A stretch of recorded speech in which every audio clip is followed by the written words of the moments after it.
Olá, seja muito bem-vindo! Eu sou a Ká e esse é o canal Coisas da Vida. E se você caiu aqui de paraquedas e não acompanhou os vídeos anteriores, dá uma olhada na playlist dessa mini oficina de artesanato aqui no canal, porque tem vários outros vídeos e ideias legais também, tá bom?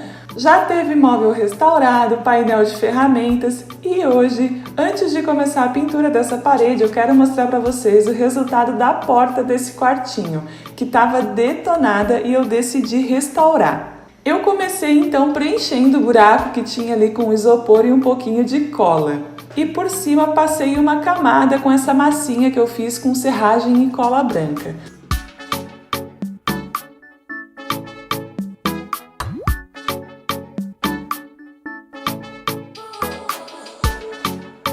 Mas vi que a minha serragem não ia ser o suficiente, então usei massa corrida para essa primeira camada aí, que foi para começar a cobrir o buraco. Passei a massa com uma colher mesmo e depois fui alisando com uma espátula.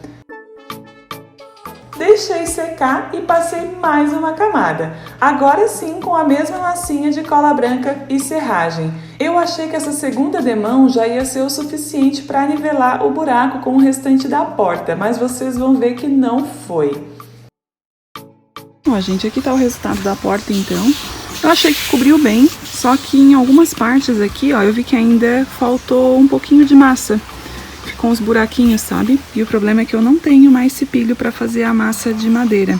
Então eu tô pensando em passar uma massa corrida aqui por cima para nivelar direitinho esses buraquinhos aqui e depois eu dou mais uma lixadinha. Eu acho que vai ter que ser o jeito. Vou fazer isso agora.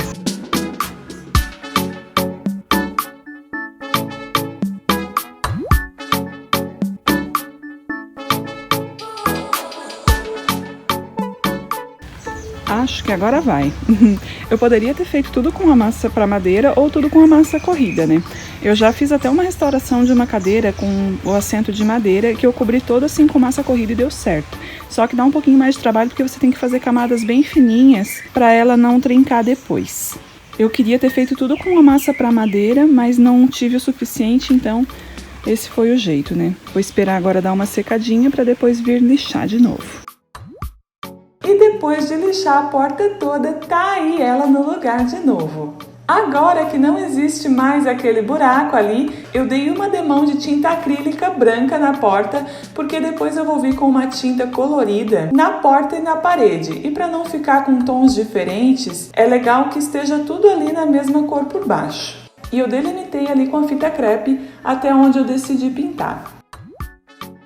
Agora aqui, ó, onde eu passei a fita, eu vou passar um pouquinho de massa corrida, mas é bem pouquinho mesmo. Eu passo assim com o dedo, ó, e vou alisando, tirando o excesso depois, que é só para quando a gente arrancar a fita ela ficar perfeitinha, ó. Mas é mínima coisa mesmo, bem pouquinho.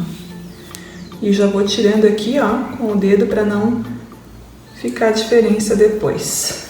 E aí eu peguei mais um pouco da tinta acrílica branca, essa de parede comum, tá? A mais barata que a gente encontra. E comecei a fazer uma mistureba aí com os corantes para ver se saiu uma cor legal. Na verdade, eu já tinha mais ou menos uma cor ali na minha cabeça, que era um tom de verde, mas acabou não saindo bem como eu queria. E isso é sempre um desafio quando você tenta fazer uma cor que você já tem mais ou menos na cabeça aí com corantes ou com xadrez.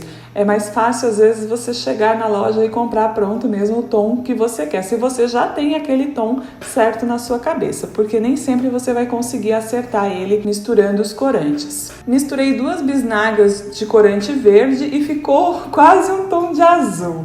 E quando você usa o corante para alterar a cor da tinta, é sempre legal você poder testar na parede e esperar um pouquinho. Porque depois que a tinta seca, ela costuma escurecer de 1 a 2 tons. Então ela muda bastante ali de quando você misturou para quando ela seca na parede. Então eu misturei um pouco de amarelo e aí sim ela começou a ficar um pouco mais verde. Aqui eu quero mostrar pra vocês, ó. Esse é o primeiro tom, que ficou então só com vermelho. Ele ficou um azul bem turquesa. Esse aqui é o que eu misturei agora com um pouquinho de amarelo. E aí eu fiz um teste aqui com um pouquinho de vermelho, ó. Misturei bem pouquinho vermelho também. E ele ficou dessa cor. Eu gostei dessa cor, ficou mais um verde musgo, mas eu tô achando que vai ficar muito escuro. Então eu acho que eu vou ficar com esse aqui, ó. Mas eu vou deixar dar mais uma secada pra ver. E aqui para vocês verem a diferença, ó, não sei se vai dar para ver como ele muda. Ele fica bem diferente na parede. Então tem que ir testando.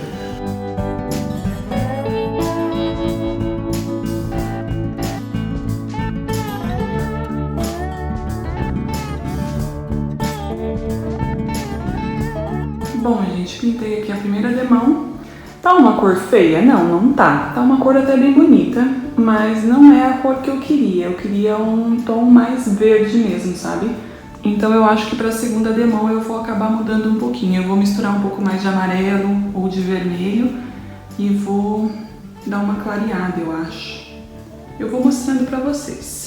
E aí eu acabei não filmando, mas eu misturei um pouco mais de vermelho e aí sim chegou nesse verde aí, que na verdade é aquele primeiro lá que eu mostrei pra vocês também nos testes, quando eu misturei um pouquinho de vermelho e tava achando muito escuro.